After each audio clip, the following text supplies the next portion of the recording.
ప్రైజ్లేదండి అందరికీ. మరి ఇక నూతన వారంలో 29వ రోజు లెంట్ ప్రైజ్లో దేవుడు మనందరికి కూడా ఈ సమయాన్ని అనుగ్రహించారు. నిజంగా మనము మందిరంలో చేరి వచ్చాము అంటే మన గొప్పతనం అయితే ఏమీ లేదు. దేవుడు ఎవరినైతే జ్ఞాపకం చేసుకొని దేవుడు ఎవరి మీద దృష్టి ఉంచుతారో వారికి మందిరానికి వెళ్ళాలనే ఆసక్తి, ఆ సమయానికి జ్ఞాపకం రావడం, అదంతా కూడా దేవుడు చేసిన కృప, దేవుడు చేసే మేలు. దేవుడు మన పక్షాన ఉన్నారు, మనం దేవుడి దృష్టిలో ఉన్నాము, అందుని బట్టి ఎంతో ధన్యులము. కాబట్టి ఈ యొక్క 29వ రోజు మళ్ళా దేవుడు నాకు ఒక అవకాశం ఇచ్చారు. అందుని బట్టి దేవుడికి వందనాలు చెల్లిస్తూ చిన్న ప్రార్థన చేసుకుందాం. ప్రేమగల మా ప్రీపర్లకు తండ్రి, జీవంగల దేవ, మా ఇంటి రాజా, మహోన్నతుడ, నీకే వందనాలు, స్తుతులు, స్తోత్రాలు చెల్లించుకుంటూ ఉన్నాం ప్రభా. యొక్క 29th లెంట్ ప్రైజ్లో ప్రభా, మరి ఈ రీతిగా నేనైతే ప్రభా మీ సన్నిధిలో నిలబడడానికి కూడా అర్హత లేని ప్రభా పరిస్థితిలో ఉన్నప్పుడు మిమ్మల్ని జ్ఞాపకం చేసుకున్నందుకు వందనాలు. కేవలం ప్రభా మీ సన్నిధిలో మీరు నిలబెట్టుకున్నారు. మీరు జ్ఞాపకం చేసుకోకపోతే ప్రభా ఈ సమయంలో నేను ఇక్కడ ఉండలేను అయ్యా. అటువంటి ప్రభా అపారమైన ప్రేమను చూపించి ఈ రీతిగా మీ సన్నిధిలో నిలబెట్టుకున్నందుకే వందనాలు ప్రభా. నా నోట మీ మాటల్లో ఉంచండి ప్రభా. అయ్యా నేను చెప్తే ఎవరు వినరు ప్రభా, ఎవరికి అర్థం కాదు. కేవలం ప్రభా మీ యొక్క పరిశుద్ధాత్మ శక్తి ద్వారా మీరు మా అందరితోనూ మాట్లాడండి ప్రభా. మీరే మా మధ్యలోని మమ్మల్ని నడిపించండి. ఎవరు కూడా ప్రభా నిర్లక్ష్యంగా ఉండకుండా ప్రభా ఈ సమయాన్ని ఆశీర్వాదకరంగా ప్రభా ఎంచుకొని మీ సన్నిధిలో కూర్చుండబెట్టి అయ్యా ప్రతి ఒక్కరూ కూడా మా హృదయాలను ప్రభా మరి మీ సన్నిధిలో మరి తెచ్చుకున్నప్పుడు ప్రతి ఒక్కరితో మీరు మాట్లాడే దేవుడు కనుక మీకే వందనాలు, స్తుతులు, స్తోత్రాలు చెల్లించుకుంటూ ఈ సమయానంతటినీ మీ చేతులకి చెప్పుకుంటూ జీవంగల యేసు నామమున పేరిట స్తుతించి ప్రార్థించి బ్రతిమాలి వేడుకుంటున్నాను తండ్రి, ఆమేన్. మనందరిలాగే దేవుని దగ్గరికి వస్తూ ఉంటాం, డైలీ బైబిల్ చదువుతూ ఉంటాం. అయినప్పటికీ మనకు ఉన్న జ్ఞానాన్ని బట్టి కొన్ని వాక్య భాగాలు అర్థమవుతాయి, కొన్ని వాక్య భాగాలు అర్థం కావు, ఎన్నో డౌట్స్ వస్తూ ఉంటాయి కదా. అలాగే ఒక విశ్వాసి మరి ప్రార్థన చేస్తూ ఉన్నప్పుడు, దేవుని గురించి ఆలోచిస్తూ ఉన్నప్పుడు అతనికి ఒక డౌట్ వచ్చిందంట. అసలు ఈ లోకంలో ఎవరు బలవంతుడు అని ఆలోచిస్తూ ఉన్నప్పుడు, లోకంలో ఆలోచిస్తూ ఉన్నప్పుడు ఆ సందేహాలు అలాగా కలుగుతూ ఉన్నాయి. ఆలోచిస్తూ ఉంటే చిన్న ఇన్స్ట్రక్షన్ చెప్పి నేను తర్వాత వాక్యంలోకి వెళ్తాను. అయితే అలా ఆలోచిస్తూ ఉన్నప్పుడు జనరల్గా ఏంటి మనకున్న మెటల్స్ అన్నీ చాలా స్ట్రాంగ్గా ఉంటాయి కదా. ఆ మెటల్స్లో కూడా ఐరన్, ఇనుము చాలా స్ట్రాంగ్ అని అతనుకున్న నాలెడ్జ్తో కన్ఫర్మేషన్కి వచ్చాడంట. ఇనుము చాలా స్ట్రాంగ్, మంచిగా బిల్డింగ్స్ కన్స్ట్రక్షన్ అన్నిటికి కూడా వాడుతూ ఉంటారు కదా అని చెప్పి అలా అనుకుంటామండి. ఆ ఇనుము దగ్గరికి అడిగాడంట, నువ్వు చాలా లోకంలో అందరికంటే చాలా బలమైనది అనేవి కదా, నీకు ఎట్లాగా ఈ బలం వచ్చింది అంటే ఆ ఇనుము ఐరన్ అన్నవి లేదు నేను బలవంతురాలి కాదు, నాకంటే బలం కలిగిన వారు చాలా మంది ఉన్నారని చెప్పి వెంటనే నేను బలవంతుడిని కాదు, ఎందుకంటే వెంటనే ఫైర్ అంటే నిప్పులో పెట్టగానే నన్ను కరిగిస్తారు కదా, ఎక్కువగా మెల్ట్ చేయాలన్నా. మరి ఐరన్ని మనం దాన్ని డిఫరెంట్ మోడ్స్లో మార్చాలంటే అగ్ని కొలుగులో పెడతాం, కాబట్టి నాకంటే అగ్ని చాలా గొప్పది అని చెప్తుందంట ఇనుము. సరే కదా అని చెప్పేసి అగ్నిని వెళ్ళి అడుగుతాడంట ఇతను, నువ్వు చాలా మరి అంత స్ట్రాంగ్ అయిన ఐరన్ కూడా నువ్వు మరి మెల్ట్ చేయగలుగుతున్నావు, దాన్ని మోల్డ్ చేయాలంటే మరి అగ్ని ఉపయోగిస్తున్నావు కదా అంటే నువ్వే చాలా బలం కలదాని అంటే ఆ అగ్ని వెంటనే లేదు నేను ఎట్టి పరిస్థితుల్లో బలం కలిగిందని కాదు, వాటర్ గురించి చెప్తుందండి. మన అగ్ని ఫైర్ యాక్సిడెంట్స్ అవగానే వాటర్ని స్ప్రే చేస్తాం కదా, వాటర్ మరి పడిపోగానే నేను ఎంత ఫైర్ ఎంత బలంగా ఉన్నా ఆరిపోతానని చెప్పి నేను కాదు అని చెప్తుంది. మరి ఆ నీరు దగ్గరికి వెళ్ళి నీరుని కూడా అడుగుతూ ఉంటాడు. అట్లాగా అన్ని 1 by 1 నీరుని అడిగితే నీరేం చెప్తుంది, కాదు నేను బలవంతురాలు కాదు, సన్ రైజ్ తగలగానే నేను ఎవాపరేట్ అయిపోతూ ఉంటాను కాబట్టి సూర్యుడు చాలా బలవంతుడు అని చెప్తుంది. సరే అని మళ్ళీ సూర్యుడిని అడిగితే ఆ సూర్యుడు ఏం చెప్తాడు, లేదు నేను బలవంతుడిని కాదు, ఎప్పుడైతే క్లౌడ్స్ వస్తాయో ఎంత సన్ రైజ్ అయినా మన క్లౌడ్స్ రాగానే సన్ అంతా మన డిజపేర్ అయిపోతుంది కదా, సో క్లౌడ్స్ చాలా బలమైనవి అని. అలాగా క్లౌడ్స్ దగ్గరికి అడుగుతారు. ఆ క్లౌడ్స్ ఏం చెప్తే నేనేమాత్రం కాదు, విండ్ బ్లో చేయగానే మబ్బంతా డిజపేర్ అయిపోతుంది, సో గాలి చాలా బలమైంది అని చెప్తా ఉంటాడు. మరి గాలిని అడిగితే లేదు గాలి నేను ఎంత ఫోర్స్ఫుల్గా వీస్తూ ఉన్నా కొండలు వచ్చేసినాయి అంటే చాలా పెద్ద కొండలు వస్తే గాలి ఆగిపోతుంది, అంటే అంత ఫోర్స్గా రాదు కాబట్టి నన్ను ఆపేస్తున్నాయి కాబట్టి కొండలు చాలా స్ట్రాంగ్ అని చెప్తాయి. ఆ కొండల దగ్గరికి వెళ్తారు. ఆ కొండలు ఏం చెప్తే మేం కాదు, మేము ఎంత బలవంతులమైనా ఎంత పెద్ద సైజులో ఉన్నా మనిషి వచ్చి కొండల్ని కూడా బ్రేక్ చేసేస్తున్నాడు. ఎంత పెద్ద పెద్ద కొండలైనా మరి బ్రేక్ చేసి అలాగా చేస్తూ ఉన్నారు కాబట్టి మనిషి గొప్పోడు అంటాడు. సరేనని ఇంకా ఈయన కూడా మరి మనిషి కదా, ఓహో మేమే చాలా బలవంతులు అని చెప్పేసి అలాగ ఆలోచించుకుని, ఓహో మనుషులే అందరికంత బలవంతులు అని చెప్పి ఆయన కూడా అలా ఆలోచించుకుంటూ ఉంటే సడన్ గా జ్ఞాపకం వస్తుంది, ఎంతటి మనిషి అయినా ఎవరైనా ఒక విధాన చనిపోవాల్సిందే అంటే మరణం ముందు మనిషి ఓడిపోతా ఉన్నారు కదా. అప్పుడు వెంటనే మరి ప్రతి ఒక్కరు మరణిస్తున్నారు కదా, అంటే మరణం చాలా బలమైనది అని మనిషి కన్క్లూడ్ అవుతూ ఉంటారు. అనుకొని అలాగా మరణం దగ్గరికి వచ్చి అడుగుతూ ఉంటాడంట, మరణమా నువ్వు చాలా మరి అందరినీ, ప్రతి మనిషిని, ప్రతి జీవిని కూడా మరి తీసుకెళ్ళిపోతా ఉన్నావు కాబట్టి నువ్వే చాలా బలమైన వాడివని నేను కన్క్లూడ్ అయ్యాను. అంటే ఆ మరణం కూడా ఫస్ట్ నవ్వుతుందంట, నవ్వి నేను కూడా అలాగే అనుకున్నాను, మరి ప్రతి ఒక్కరిని కూడా చనిపోయినప్పుడు నేనే జయిస్తా ఉన్నాను అని చెప్పి మరణం కూడా నేనే చాలా స్ట్రాంగ్ అనుకున్నాను.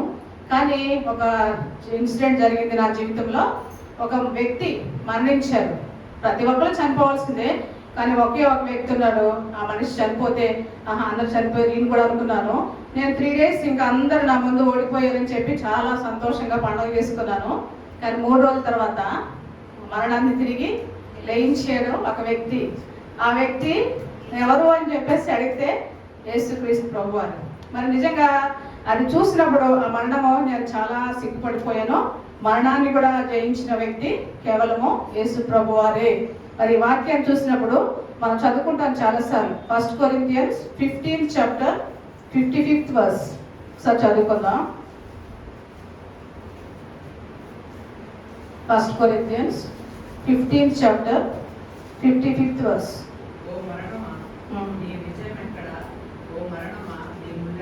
ఓకే, ఇది చూసుకుంటే చాలు కదా. ఓ మరణమా నీ విజయం ఎక్కడ, ఓ మరణమా నీ ముళ్ళు ఎక్కడ కదా. మరణాన్ని జయించింది ఎవరు కూడా లేరు, కేవలము యేసు ప్రభు వారే.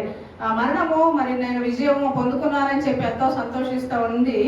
ఆ టైంలో ఎప్పుడైతే యేసు ప్రభు తిరిగి లేచారో ఆ మరణపు ముళ్ళును విరిచివేశారు. ఎక్కడైతే నేను విక్టరీ అనుకుందో ఆ మరణాన్ని కూడా జయించారు. అది మన యొక్క యేసు ప్రభు వారి యొక్క మరి బలము, శక్తి. మరి నిజంగా ఆయన చనిపోయి సమాధి చేయబడి మరి తిరిగి లేచారు, పునరుద్ధాన శక్తిని మనకందరికి కూడా అనుగ్రహించారు. కాబట్టి ఈ లోకంలో అయినప్పటికీ మరి పైలోకం ఆయన కూడా ఎవ్వరు కూడా బలవంతులు లేరు, కేవలం యేసుక్రీస్తు ప్రభు వారు మాత్రమే బలవంతులు. మరి అటువంటి బలవంతుడైన యేసు ప్రభు వారిని మనందరం కూడా సొంత రక్షకునిగా అంగీకరించాం, ఆయన బిడ్డలమని చెప్పుకుంటూ ఉన్నాం. మరి నిజంగా మనము అటువంటి బలవంతులుగా ఉన్నామా లేదా అని ఒకసారి వాక్యానుసారంగా పరీక్ష చేసుకుందాం. మొట్టమొదటిగా యెషయా గ్రంథం, ఐజయా 40th chapter 40వ అధ్యాయం 29, 30, 31 వచనాలు చదువుకుందాం. సొమ్మసిల్లని వారికి బలమిచ్చువాడు ఆయనే, శక్తిహీనులకు బలాభివృద్ధి కలుగజేయవాడు ఆయనే. బాలురులు సొమ్మసిల్లుదురు, అలయదురు, యవనస్తులు తప్పక తప్పులెదురు. యెహోవా కొరకు ఎదురు చూసేవారు నూతన బలం పొందుదురు. వారు పక్షిరాజు వలె రెక్కలు చాపి పైకి ఎగురుదురు, అలయక పరిగెత్తుదురు, సొమ్మసిల్లక నడిచిపోదురు. ఇక్కడ చదువుకున్నాం కదా. మరి ఎవరు బలము పొందుకుంటారు అంటే యెహోవా కొరకు ఎదురు చూచువారు నూతన బలము పొందుదురు. వారు ఎలా ఉంటారంట, పక్షి రాజుల వలె రెక్కలు చాపి పైకి ఎగురుదురు, అలయక పరిగెత్తుదురు, సొమ్మసిల్లక నడిచిపోదురు. ఆ పైన చూసుకుంటే కనుక మరి మన దేవుడు ఎలాంటి వారంటే సొమ్మసిల్లిన వారికి బలమిచ్చువాడు ఆయనే, శక్తిహీనులకు బలాభివృద్ధి కలుగు చేయవాడు ఆయనే. బాలురు సొమ్మసిల్లుదురు, అలయుదురు, యవనస్తులు తప్పక తొట్టిల్లుదురు. కాబట్టి ఈ వాక్యము పర్సనల్గా మరి మా బిడ్డల గురించి మామూలు జనరల్గా రక్తం కోసం ప్రార్థిస్తున్నప్పుడు, అనేకమైన బలహీనమైన పరిస్థితుల్లో ప్రార్థన చేస్తున్నప్పుడు దేవుడు ఎంతో స్పష్టంగా మాట్లాడతారు కదా. మరి యవనస్తులు తప్పక తొట్టిల్లుదురు, మేము వారి గురించి రథం గురించి ఎక్కువగా వరి అవుతా ఉన్నప్పుడు, ఇప్పుడు యంగ్స్టర్గా టీనేజ్లో ఉన్నాడు, ఇప్పుడే దేవుడు నమ్ముకోవాలని ఎంతో ప్రార్థన చేస్తున్నాం. కానీ అంతే వ్యతిరేకత మరి తనలో ఉంది. అయితే వెంటనే దేవుడు జ్ఞాపకం చేశారనమాట. అంటే ఇంకా ఆయన దేవుని సమయం రాలేదు, దేవుడు మరి తప్పకుండా తగిన సమయంలో ఆ బిడ్డను దర్శిస్తారని. కాబట్టి యెహోవా కొరకు ఎదురు చూచువారు నూతన బలము పొందుదురు అని వాక్యం ద్వారా మరి చదవబడినప్పుడు ఎంతో మరి దేవుడు ఆదరిస్తూ వచ్చారు. కాబట్టి యవన కాలంలో ఉన్నప్పుడు మనం ఎంత చెప్పినా కొన్నిసార్లు బిడ్డలకు అది వెంటనే అర్థం కాదు. ఆ యొక్క ఏజ్ ఫ్యాక్టర్ అవ్వచ్చు, మరి పీర్ గ్రూప్ని బట్టి కానీ వాళ్ళు ఇమీడియట్గా ఉపయోగం కానీ దేవుడు ఒక దినాన్ని దర్శిస్తాడు అని చెప్పి ఈ వాక్యం చదివినప్పుడు ఎంతో ఆదరణ, నెమ్మది. కాబట్టి యెహోవా కొరకు ఎదురు చూచువారు నూతన బలము పొందుదురు అని చెప్పి ఇక్కడ మరి వాక్యంలో చెప్పబడతా ఉంది. అసలు ఆయన వైపు చూసేవారు అలాగ పరిగెత్తి సొమ్మసిల్లగా నడిచిపోదురు. కాబట్టి ఎవరైతే దేవుని యందు విశ్వాసం ఉంచి ఆయన వైపే చూస్తారో ఆయన ఎప్పుడు కూడా మరి అలసిపోయిన వారిని, సొమ్మసిల్లిన వారిని కూడా నడిపించే దేవుడు, లేవనెత్తే దేవుడు. కాబట్టి ఆయన నామాన్ని బట్టి ఆయన యందు విశ్వాసం ఉంచితే ఎప్పుడు కూడా ఎవరు కూడా మరి మన విశ్వాసము మరి ఒమ్ము కాదు, తప్పకుండా ఆయన మరి ఆయన సమయంలో జ్ఞాపకం చేసుకొని మన ప్రార్థనలకు జవాబిచ్చే గొప్ప దేవుడు. కాబట్టి మరి ఇంకొక వాక్యాన్ని చదువుకుందాం. 2 కొరింథీ 12వ అధ్యాయం 9 and 10 verses. 2 Corinthians 12th chapter 9 and 10 verses. అందుకు నా కృప నీకు చాలును, బలహీనత యందు నా శక్తి పరిపూర్ణమవుతున్నదని ఆయన నాతో చెప్పాను. కాగా క్రీస్తు శక్తి నా మీద నిలిచిన నిమిత్తము విశేషముగా నా బలహీనతల యందే బహు సంతోషంగా అతిశయపడుదును. నేను ఎప్పుడు బలహీనుడనో అప్పుడే బలవంతుడను. కనుక క్రీస్తు నిమిత్తము నాకు కలిగిన బలహీనతల్లోనూ, నిందల్లోనూ, ఇబ్బందుల్లోనూ, హింసల్లోనూ, ఉపద్రవంలోనూ నేను సంతోషించున్నాను. చాలు, ఇది మనందరికి తెలిసిన వాక్యం కదా. పౌల్ గారి గురించి ఆయనకున్న ఆ బలహీనతలో ప్రార్థించినప్పుడు మరి దేవుడు తనకి ఇచ్చిన వాగ్దానం. మరి మనం కూడా చాలాసార్లు ఈ లోకంలో జీవిస్తూ ఉన్నప్పుడు మనకు వచ్చిన సమస్యలు, అనారోగ్యాలు, ఇరుకులు, ఇబ్బందులు చిన్న చిన్నగా అయినా కొన్నిసార్లు మనకు సమాధానం దొరక్క చాలా బలహీనమైపోతూ ఉంటాం. కానీ ఎప్పుడైతే ఈ వాక్యాన్ని మనం జ్ఞాపకం చేసుకున్నామో, నేను ఎప్పుడు బలహీనుడనో అప్పుడే మరి బలవంతుడను. ఎందుకంటే క్రీస్తు యేసు నామంలో కనుక మనం ప్రార్థన చేసినప్పుడు ఆయన కృప ఉంటే చాలు. మరి మనకు చాలా అసలు ఆ గ్రేస్ గురించి ఎన్నోసార్లు మాట్లాడుకుంటూ ఉంటాం. ప్రధానికి గాడ్స్ గ్రేస్ అంటాం. కానీ వ్యక్తిగతంగా మన లైఫ్లో మనకు వచ్చిన సిచ్యువేషన్లో దేవుని కృపలో మనం ఉంటున్నామా, దేవుని కృప మన పట్ల ఉందని గుర్తెరుగుతూ ఉన్నామా, అంటే వెయిట్ చేయాల్సి వచ్చినప్పుడు వెయిట్ చేస్తున్నామా లేదన్నప్పుడు తప్పకుండా మనము పరీక్షించుకోవాల్సిన వారమే. ఒక లాస్ట్ వీక్లో అంటే మాకు తెలిసిన ఒక డాక్టర్స్ ఫ్యామిలీ, ఒక ఆయన చనిపోయారు, డాక్టర్ ప్రదీప్ అని. యూట్యూబ్లో బాగా వస్తుంది. ఆయన ఈఎంఎఫ్ఐ ఫుల్ టైం చేస్తూ ఉంటారు. సడన్గా రోడ్ యాక్సిడెంట్, జస్ట్ 41 years. చూస్తే అసలు అతను ఎంతగా విస్తారంగా వాడపడ్డాడంటే, మరి తను మ్యారేజ్ 10 years నుంచి ఒక్కరోజు కూడా డే టైం వర్క్ చేసుకోవడం, ఈవినింగ్ అయ్యేసరికి ఫుల్ కంప్లీట్గా మినిస్ట్రీలో వాడపడతారు వైఫ్ అండ్ హస్బెండ్ ఇద్దరు. రీసెంట్గా మొన్న లాస్ట్ వీక్లోనే 5 days అవుతున్నట్టుంది. ఆయన వాళ్ళ అత్తగారింటికి వెళ్ళి మళ్ళీ ఏలూరు వచ్చేస్తున్నారు. జస్ట్ పిల్లలకి టిఫిన్ పెట్టిద్దామని ఆపేసి తినేసారు అంతా. మళ్ళీ కార్ డోర్ తీసుకొని ఎక్కడానికి యూనిట్ వచ్చారు. మరి ఎట్లా వచ్చిందో తెలీదు. అవుట్ సైడ్ వేరే వెహికల్ వచ్చేసి అది యాక్సిడెంట్ అనమాట, అసలు స్పాట్ డెత్. ఇంకా అసలు అది చూస్తున్నప్పుడు ఆ బాబు చిన్నాడు, ఇప్పుడు 3 years బాబుకి, పాపకి 9 years 10 years. అసలు వాళ్ళ టెస్టిమోనీ వింటున్నప్పుడు మరి అందరికీ ఎంతో బాధ, వేదన, ఎందుకు ఇలా జరిగింది అని. కానీ నిజంగా ఆయన యొక్క టెస్టిమోనీ, వాళ్ళ వైఫ్, పిల్లలు కూడా ఎంత విశ్వాసంతో ఉన్నారంటే, ఆ పాప 9 years పాప చెప్తుందంట, డాడీ చేసిన పరిచర్య నేను కంటిన్యూ చేస్తాను అని. అది విన్న ప్రతి ఒక్కరు కూడా నిజంగా ఎంతగా మరి వాళ్ళ దేవుని స్తుతిస్తూ ఉన్నారో. కాబట్టి ఏ దినమో ఏం జరుగుతుందో తెలియదు అతనికి. 41 years జస్ట్ మరి ఆ పరిచర్య చేస్తూ ఉన్నాడు, దేవుని పనే చేస్తూ ఉన్నారు కదా. కానీ ఎందుకు జరిగిందంటే అది ఎవరు పోషించేయడానికి లేదు, అది దేవుని చిత్తము. కానీ వారికి ఇచ్చిన మరి ఆ విశ్వాసము ఎంతో గొప్పది. అది దేవుని ప్రణాళిక, దేవుని సమయం అని చెప్పి ప్రతి ఒక్కరు కూడా దేవుని చిత్తానికి లోబడుతూ వచ్చారు. మరి మనం ఇంకా కూడా చిన్న విషయాలకే మరి బాధపడుతూ ఉన్నామేమో. మరి అలాంటి పరిస్థితులు వస్తాయి, కుటుంబాలు చిన్నమైన పరిస్థితులు. కానీ ఆ సిస్టర్ దేవుడిచ్చిన సమయము, దేవుని కొరకు పనిచేయాలని ఇంకా మరి విశ్వాసంతో ఆమె తీర్మానం చేసుకున్నట్లా చూస్తూ ఉన్నాం.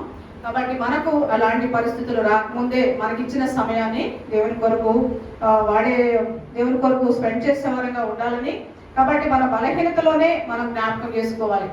డెఫినెట్ గా హ్యూమన్ టెండెన్సీతో చాలా ప్రాబ్లమ్స్ వస్తాయి.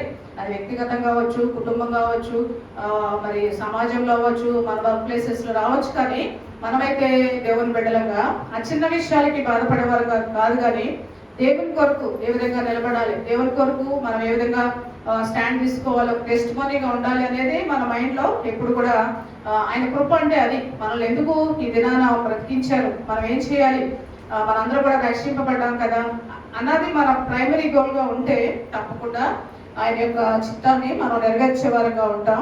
అలాంటి బలహీనమైన పరిస్థితుల్లో దేవుడు ఎంతో బలవంతుడిగా మనల్ని నిలబెట్టేవారుగా ఉన్నారు.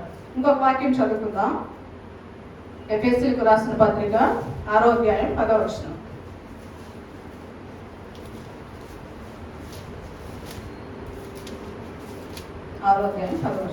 తుదకు ప్రభు యొక్క మహాశక్తిని బట్టి ఆయన యందు బలవంతులై ఉండుడి. ఓకే, మనమైతే బలహీనులమే కానీ ప్రభు యొక్క మహాశక్తిని బట్టి ఆయన యందు బలవంతులై ఉండుడి. కాబట్టి మనం సంపూర్ణంగా దేవుని మీద ఆధారపడినప్పుడు, దేవుని శక్తిని మనము గుర్తెరిగినప్పుడు తప్పకుండా బలవంతులై ఉంటాం. నేను ఇంతకుముందు సిస్టర్స్ మీటింగ్ లో కూడా చెప్తా వచ్చాను. నిజంగా ఒకసారి మనం ఆలోచిస్తే ఈ లోకంలో ఉన్న ధనవంతులు అవ్వచ్చు, సెలబ్రిటీస్ అవ్వచ్చు, పెద్ద పెద్ద బిజినెస్ వాళ్ళందరికంటే మనమైతే ఇప్పుడు డెఫినెట్ గా బలవంతులమే. ఎందుకంటే యేసు ప్రభువుని కలిగి ఉన్నాం, మరి నిజంగా రక్షకుడిగా అంగీకరించాం, చనిపోయినా నిత్య జీవానికి వెళ్తామనే నిరీక్షణ మనకుంది. మరి ఇంకా చాలా మంది అయితే లోకంలో అన్యులు అటువంటి పరిస్థితుల్లో లేరు. కాబట్టి మనం ఎవరైతే యేసు ప్రభువునందు సంపూర్తిగా విశ్వాసం ఉంచి ఆయన బిడ్డలుగా మార్చబడ్డారో మనందరం కూడా మరి బలవంతులము. అది గుర్తుపెట్టుకుంటే ఈ లోకంలో అంటే ఫిజికల్ గా కనిపించే పరిస్థితుల్లో మనం అల్పులు అవ్వచ్చు, కానీ అంటే ఫైనాన్షియల్ గా కానీ జాబ్స్ లో కానీ మన యొక్క ఇంకేదైనా లోకంలో తక్కువ వారిగా కనిపించవచ్చు. కానీ దేవుని బట్టి, ప్రభు యొక్క మహాశక్తిని బట్టి మనందరం కూడా బలవంతులై ఉన్నాము. అది మన మైండ్ లో ఎప్పుడు కూడా ఉండాలి. దాన్ని బట్టే సంతోషించాలి, దాన్ని బట్టే స్తుతించాలి. మార్నింగ్ లేచినప్పుడు వెంటనే ఆ న్యూ డేలో మనం ప్రవేశపెట్టినందుకు ఆ దినమంతా కూడా దేవుని కాపుదల కొరకు స్తుతించి ఆరాధించే వారంగా ఉంటే తప్పకుండా మనం బలవంతులుగా ఉంటాము. అదే మన బలము. ఇంకొక వాక్యం చదువుకుందాం. Proverbs 16th chapter 32 verse. సామెతలు 16వ అధ్యాయం 32వ వచనం. పరాక్రమశాలి కంటే శాంతము గలవాడు శ్రేష్ఠుడు. పట్టణంను పట్టుకున్న వాడి కంటే తన మనస్సును స్వాధీనపరుచుకున్న వాడు శ్రేష్ఠుడు. నాకు తెలుసు కదా, ఈ వాక్యం చాలాసార్లు చదువుకుంటూ ఉంటాం. కాబట్టి పరాక్రమశాలి కంటే దీర్ఘశాంతం, చాలా పేషెన్స్ అనమాట. చాలా మంది ఫిజికల్ గా మరి వాళ్ళు చాలా స్ట్రాంగ్ అవ్వచ్చు, వాళ్ళు చాలా బాడీ బిల్డర్స్ కానీ ఇంకా ఎన్నో వాళ్ళకి చాలా వెల్ ఆఫ్ ఉంటుంది. కానీ ఎంత పరాక్రమశాలి అయినా, ఎంత యుద్ధంలో గెలిచిన వాడైనా దీర్ఘశాంతం లేకపోతే వాళ్ళ చిన్న విషయంలోనే మరి మిస్టేక్ చేసేవారుగా ఉంటారు. వారి బలమంతా కూడా వ్యర్థమైపోతుంది. ఎవరైతే దీర్ఘశాంతం కలవారో వారు చాలా శ్రేష్ఠులు అని వాక్యం సెలవిస్తూ ఉంది. అంతే అదే విధంగా మరి పట్టణము పట్టుకుని వారికంటే తన మనస్సును స్వాధీనం ఉంచుకుని వాడు శ్రేష్ఠుడు. చాలా మంది ఈ పట్టణంలో అంటే ఈ అధికారులు ఉంటారు కదా, పొలిటీషియన్స్ అవ్వచ్చు, అధికారులు అవ్వచ్చు, వాళ్ళందరూ చాలా గ్రేట్ గా ఫీల్ అవ్వచ్చు. అధికారం ఉంది, బలం ఉంది, ధనం ఉంది అని. వారందరికంటే కూడా ఎవరైతే హృదయాన్ని స్వాధీనంలో ఉంచుకుంటారో, కంట్రోల్లో ఉంచుకుంటారో, అంటే మనం కూడా వాస్తవానికి దేవుని నెరకుండా ఉంటే మన మనస్సు ఎన్నో పనులు చేయమని చెప్తుంది మనకు కూడా. ఎందుకంటే లోకం అంతా కూడా ఎంతో కలర్ఫుల్ గా ఉంటుంది, ఎంతో చూడటానికి చాలా రమ్యంగా అనిపిస్తుంది. కానీ మరి మనము దేవుని బిడ్డలుగా ఏ పని చేయాలి, ఎలా చేయాలి అని మన మనస్సును కంట్రోల్లో ఉంచుకుంటే, వాక్యానుసారంగా నడుచుకున్నప్పుడు మనము బలవంతులము అని మనం జ్ఞాపకం చేసుకోవాలి. చివరిగా 1 Corinthians చివరి వాక్యం చదువుకుందాం. 16వ అధ్యాయం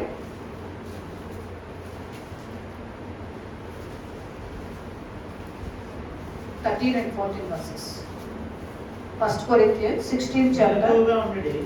విశ్వాసమున్న నిలకడగా ఉండడి, పౌరుషం గలవాడి ఉండడి, బలవంతులై ఉండడి, మీరు చే కార్యములన్నీ ప్రేమతో చేయండి. ఓకే, ఇది కూడా మనకు తెలిసిన వాక్య భాగమే కదా. మెలకుగా ఉండుడి, మెలకుగా ఉండుడి అని చెప్పి దేవుడు ఎన్నోసార్లు మనల్ని హెచ్చరిస్తూ ఉన్నారు. మెలకుగా ఉండడం అంటే నిద్రపోకుండా ఉండడం అని కాదు, కానీ ఆత్మలో మెలకువ, మనం శోధనలో ప్రవేశించకుండా ఉండడానికి కోసం మెలకుగా ఉండి ప్రార్థన చేయాలి. విశ్వాసమందు నిలకడగా ఉండుడి. పౌరుషం గలవారే ఉండుడి. పౌరుషం అంటే దేవుని కొరకు, దేవుని కొరకు చేసే పనిలో మనం పౌరుషం కలిగి ఉండాలి, బలవంతులై ఉండాలి. ఆయన యొక్క శక్తిని పొందుకొని బలవంతులై ఉండాలి. అలా చేస్తే మీరు చేయు కార్యములన్నీ ప్రేమతో చేయుడి. ఎప్పుడైతే మనము విశ్వాసం అందు నిలకడగా ఉండి దేవుని కొరకు పౌరుషం కలిగి రోషం కలిగి ఉంటామో బలవంతులుగా ఉంటాం. అలాంటప్పుడు ఏంటి, అన్ని పనులు కూడా ప్రేమతో చేస్తామంట. దేవుని ప్రేమ మనలో ఉంటే మరి మనం చేసే ప్రతి పనిలో కూడా మరి ఎదుటివారు ఆ దేవుని ప్రేమను కనుగొనగలరు. కాబట్టి మనము బలవంతులై ఉండాలి అంటే దేవుని ప్రేమను కనపరచాలి, మెలకుగా ఉండాలి, విశ్వాసం అందు నిలకడగా ఉండాలి, అంటే స్టేబుల్ స్టేట్ అన్నమాట. మరి విశ్వాసాన్ని షేక్ చేయడానికి అంటే మన యొక్క అవిశ్వాసులుగా మార్చడానికి నిత్యము ఎన్నో పరిస్థితులు వస్తాయి. మార్నింగ్ లేచిన నుంచి అది అనారోగ్యాలు అవ్వచ్చు, ఆర్థిక ఇబ్బందులు అవ్వచ్చు, మన కొలీగ్స్ వల్ల చిన్న చిన్న మాటలు, మరి నిందలు, అవమానాలు, ఫ్యామిలీ ప్రాబ్లమ్స్, ఇలాగ చాలా ఉంటాయి మన విశ్వాసాన్ని పోగొట్టడానికి. కానీ మన విశ్వాసం అందు నిలకడగా ఉన్నప్పుడు, మరి మెలకుగా ఉండి ప్రార్థన చేసినప్పుడు తప్పకుండా మనము బలవంతులుగా ఉండగలం. ఆ రీతిగా ఉన్నప్పుడు మనం కూడా యేసుప్రభువు వారు ఏ రీతిగా మరణాన్ని జయించారో మరి మనం కూడా ఆ యొక్క ఫిజికల్గా ఈ లోకంలో ఉన్న మరణాన్ని జయించాం. రక్షింపబడిన ప్రతి ఒక్కరు కూడా ఆత్మీయంగా మరి దేవునితో నిత్య జీవంలో ప్రవేశించేటువంటి అర్హత సాధించాం. అయితే మరి ఆ రాజ్యంలో ప్రవేశించే వరకు కూడా మనం ఈ లోకంలో కూడా ఆయన కొరకు బలమైన సాధనాలుగా బలవంతులుగా పనిచేయాలనేది దేవుని సంకల్పం. ఈ మాటలు మనందరి కొరకు దేవుడు ఆశీర్వదించుకుంటారు. ఆమేన్.